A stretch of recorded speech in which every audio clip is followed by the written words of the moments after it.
Jack est livreur de pizza et l'histoire qu'il raconte s'est passée il y a seulement quelques semaines. Cette nuit-là, Jack, il a énormément de livraisons, beaucoup de gens commandent des pizzas. Il est en pleine livraison de pizza et heureusement là où il doit livrer la pizza, c'est pas très loin de là où il est. Il arrive alors à l'adresse et il se tient devant une maison. Et là, Jack, il sait qu'il y a un truc qui va pas. C'est la première fois qu'il arrive à une adresse et que la maison devant laquelle il tombe est complètement dans le noir. Pas une lumière allumée, pas un reflet de télévision et pas un bruit.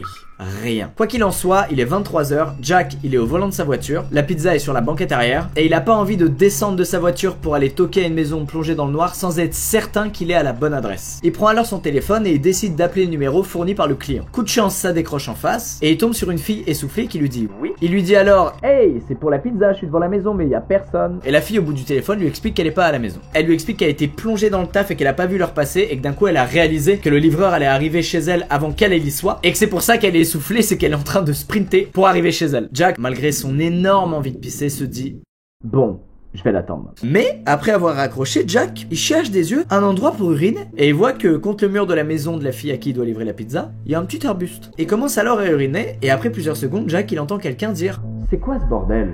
Et en tournant la tête, il voit quelqu'un se lever et partir en courant.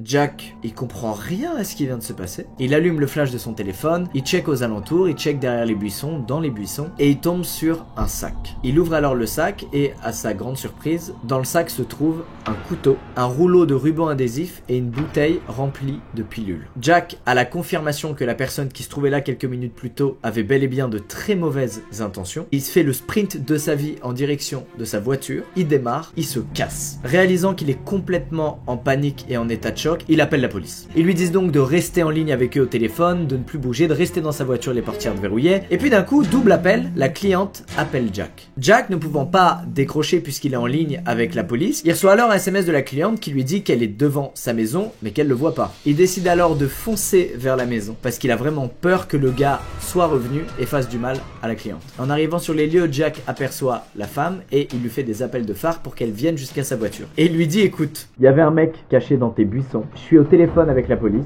S'il te plaît, monte dans la voiture, comme ça on verrouille les portes et on est tous les deux en sécurité. Elle monte alors à l'arrière de la voiture. Quelques minutes plus tard, la police les retrouve. Et Jack il réalise aussi quelque chose à ce moment-là, c'est que comment ça se fait que cette fille soit tout de suite entrée dans ma voiture alors que je suis juste un inconnu qui livre des pizzas? Elle m'a tout de suite fait confiance. Et ben en fait, c'est parce que quand il lui a dit qu'il était tombé sur un mec caché dans ses buissons avec un sac et un couteau, elle a tout de suite compris qu'il s'agissait à 99% sûr de son ex-petite amie.